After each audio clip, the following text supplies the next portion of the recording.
संभल के अंदर जो घटना हुई है अभी माननीय सांसद महोदय हमारी बोल रही थी, बेपनाह दुखद घटना है। माननीय राष्ट्रीय अध्यक्ष अखिलेश यादव जी ने भी इस मसले को बहुत गंभीरता के साथ उठाया है और हमारा संभल जल रहा है। संभल के अंदर जो पुलिस प्रशासन का पूरी तरह से इस घटना को अंजाम देने में इसमें हाथ है और पूरी अपनी लापरवाही और नाकामी को छुपाने के लिए लगातार अपने बयान को बदल रहे हैं। आपने देखा होगा पहले बयान उन्होंने दिया कि पुलिस और प्रशासन पुलिस की तरफ से कोई गोली नहीं चली और उसके बाद में जब वीडियो वायरल हुई तो बैकफुट पे नजर आ रहे हैं। फिर उसके बाद उसको दूसरा रुख दे रहे हैं, कह रहे हैं कि दो गुटों के बीच में ये संघर्ष हुआ। अफसोस की बात है कहां चली गई इनकी बुद्धि कि किस प्रकार से कि दो गुटों का ये कहां से मसला आ गया। ये पुलिस ने गोली चलाई और उसके बाद में आपने कल देखा होगा पुलिस के अधिकारी जो सर्किल ऑफिसर है वो टेबल पर बैठ करके बिल्कुल मीडिया से मुखातिब होते हुए कह रहे हैं कि अगर जाहिल लोग हमारे पर गोली चलाएंगे तो क्या हम मरेंगे। तो ये अपने बयान को खुद बदलना है। ये आम जनता को जिनकी रक्षा, जिनके ये जनता के नौकर हैं, जिनकी जनता की रक्षा के लिए इनको जिम्मा दिया गया है, उनकी हत्या अगर ये लोग करेंगे तो कानून व्यवस्था कैसे चलेगी। इस प्रदेश और देश के अंदर कानून व्यवस्था का बुरा हाल है, संविधान की धज्जियां उड़ाई जानी है। और हमने आज भी सदन के अंदर हमारे नेता हमारे माननीय डिम्पल यादव जी, माननीय धर्मेंद्र यादव जी और सारे सांसदों ने इस चीज को मुद्दे को उठाया कि इस पर चर्चा कराइए और चर्चा नहीं होगी तो कैसे उन लोगों को सजा मिलेगी जो आज कातिल हैं। आप ताज्जुब की बात है, आप बात पे हैरान रहेंगे। वहां डिस्ट्रिक्ट डीएम कह रहा है कि हमने एक जांच बैठा दी है और जांच भी जो लोगों पर आरोप है अगर वही लोग जांच करेंगे तो कैसे हक और इंसाफ मिलेगा। इसकी जांच सिटिंग हाई कोर्ट के जज से होनी चाहिए, हमारी मांगे। और जो इसमें अधिकारी दोषी हैं, चाहे के विश्नोई जो पुलिस अधीक्षक संभल है या सीओ अनु चौधरी है, उनके खिलाफ हत्या का मुकदमा दर्ज होना चाहिए। सीधे गोली स्टेट फायरिंग कर रहे हैं और वो जेल की सलाखों के पीछे होनी चाहिए, हमारी मांग है। तभी इन लोगों को इंसाफ मिलेगा जिन लोग पीड़ित परिवार हैं। जैसे अभी बताया कि पीड़ित परिवार के लोगों को परिवार को उठा करके लेके गए वहां से, घर से उन पर दबाव बनाया जा रहा है कि उनसे खाली कागज पे, कोरे कागज पे सिग्नेचर अंगूठे लिए गए और उनकी तरफ से मुकदमा दर्ज कर दिया गया है कि हम लोग गुजर रहे थे, दो पक्षों में फायरिंग की, उस पर हमारी गोली चल गई। ऐसा जुल्म ज्यादती होगा तो क्या कानून रहेगा। आप लोग चौथा स्तंभ है, मेरी मांग है आप लोग सच्चाई दिखाइए। पार्टीज भी आप लोगों के साथ बिल्कुल पूरी हमारी सपा के साथ में, समाजवादी पार्टी के साथ इस संभल की घटना पर पूरे इंडिया गठबंधन साथ है और सब चाहते इस पर चर्चा होनी चाहिए और उन दोषी अधिकारियों के खिलाफ सख्त एक्शन होते हुए कार्रवाई होनी चाहिए। सीसीटीवी फुटेज भी दिखाया है जिसमें ये दिखाया जा रहा है कि कैसे दो गुटों के, एक गुट के लोग हैं जिन्होंने मुंह पे कपड़ा बांधा हुआ है, देसी पिस्टल मिली है और कैसे वो इंसाइट कर रहे हैं क्राउड को। आपको इस सीसीटीवी फुटेज मैं एक बात कहना चाहूंगा, इस प्रश्न के लिए आप ही लोग मुझसे अच्छा जवाब देते तो चौथा स्तंभ होने के नाते मुझे और खुशी होती। कपड़ा बांध करके मैं पूछ रहा हूँ, अगर इसमें इसकी जगह पर कल को आपके भी बच्चा हो सकता था, इन पुलिस अधिकारियों का भी बच्चा हो सकता था, अगर क्या उसके साथ भी ऐसे ये गोली उठा करके मारते। आप हैरान होंगे, एक व्यक्ति को जिन्होंने लाठी मारते मारते गिर गया उसको पिस्टल से निकाल के गोली मार दी गई। ये कोई दूसरी देश के नागरिक इस देश के दुश्मन थोड़ी हैं। इस हिंदुस्तान के सिटीजन है, नागरिक हैं, उनके साथ में ऐसा जुल्म ज्यादती अत्याचार। और मैं एक बात और बताता चलूं, ये कोई हिंदू मुस्लिम का झगड़ा नहीं है, कोई संभल के अंदर कोई हिंदू सामने नहीं है। अरे हिंदू तो छोड़ दूर की बात है, तो फिर मुसलमान आपस में कहां से सामने आ जाएंगे। ये तो तंत्र को सामने ला करके चंद शरारती तत्व थे, जो 8 लोग थे जिन्होंने दायर की है। बाकी पुलिस और प्रशासन इस घटना का जिम्मेदार है।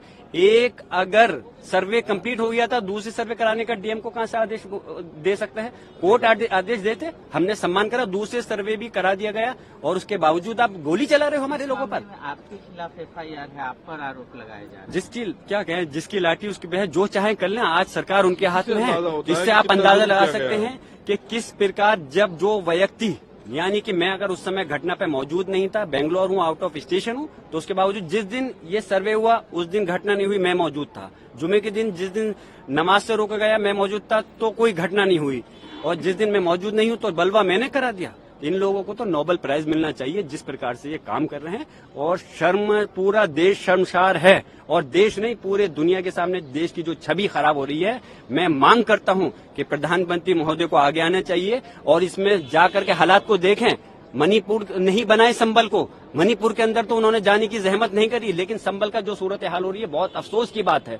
जो हट धर्मी तानाशाही चल रही है इस पे लगाम लगनी चाहिए। जो अननेम्ड FIR हुई है उनकी आड़ में लोगों को परेशान किया जा रहा है, टॉर्चर किया जा रहा है, उसको तुरंत रुकना चाहिए। ऐसी हमारी सारी माननीय सांसदों की मांग है, समाजवादी पार्टी के इंडिया गठबंधन की मांग है। बहुत बहुत शुक्रिया। हम चाहते हैं कि संभल में जो घटना घटी है इस पे चर्चा हो, और हमने स्पीकर साहब को भी लिख के दिया है और कई हमारे सांसदों ने नोटिस भी डाले हैं, क्योंकि वो चाहते हैं जो भी उत्तर प्रदेश के संभल जिले में हुआ है उस पर चर्चा हो। और जिस तरह की अमानवता का व्यवहार जो सरकार और प्रशासन द्वारा दिखाया जा रहा है लोगों के लिए, उस पर हम बोलना चाहते हैं और हम अपनी बात रखना चाहते हैं सदन के पट पर। क्या मांग कर रहे थे कि बहुत हल्ला हो रहा था कि फांसी दो या ऐसा कुछ नारा आ रहा था? मैं नहीं समझती उस तरह का कुछ बोला गया, लेकिन हाँ हम चाहते हैं चर्चा हो, जो दोषी है उस पर सख्त से सख्त कार्रवाई हो। सरकार समाजवादी पार्टी डिम्पल जी क्या कहना चाहेंगी, क्योंकि अब तक कोई बहुत बड़ा एक्शन नहीं हुआ है? नहीं, कोई एक्शन नहीं हुआ है, क्योंकि जो लोग जो न्याय जब दिलाने वाले लोग ही जब अन्याय कर रहे हैं तो उनसे क्या उम्मीद रख सकते हैं। इसीलिए हम चाहते हैं कि संसद के माध्यम से ये आवाज उठे कि जो संभल के जो लोग हैं जिन पे अन्याय हुआ है उनको न्याय मिले।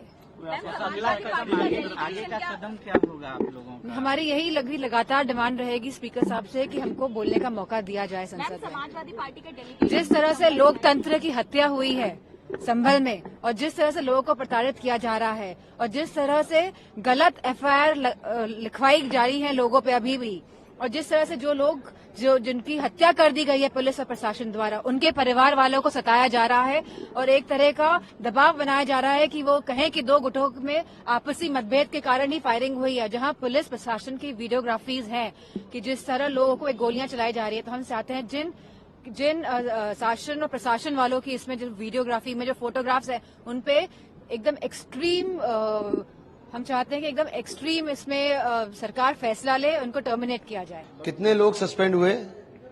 इतना बड़ा दंगा हो गया, अब तक कितने लोग सस्पेंड हुए? कितने लोगों को 5 लोगों की मौत हो गई। जिम्मेदार कौन है? लॉ एंड ऑर्डर की जिम्मेदारी किसकी है? आप गिरफ्तारी कर ली, ये कर ली, इससे क्या मतलब है? आप इधर उधर की बात कर रहे हो, इधर उधर की बात से कोई फायदा नहीं है। और मुख्यमंत्री जी से मेरा निवेदन है, मुख्यमंत्री जी जो कि बड़े दृढ़ निश्चयी हैं और जिन्होंने कहा है कि सख्ती के साथ निपटेंगे, तो सख्ती के साथ निपटना चाहिए ना। 5 लोगों की उनके शासन के अंदर हत्या हुई तो उनसे सख्ती के साथ निपटना चाहिए। क्या कोई मुआवजे का भी आप? मुआवजा तो छोड़िए, न्याय मिल जाए बस। जिन्होंने मारा है कातिलों को सजा मिल जाए, इतना सही बात है। कल से सर ये भी चर्चा थी कि राहुल गांधी विजिट करेंगे, क्या? हाँ इंशाल्लाह जाएंगे, अल्लाह इंशा। कब? आज जाएंगे? पता नहीं, अभी देखिए तो राहुल जी को ऊपर डिपेंड करेगा।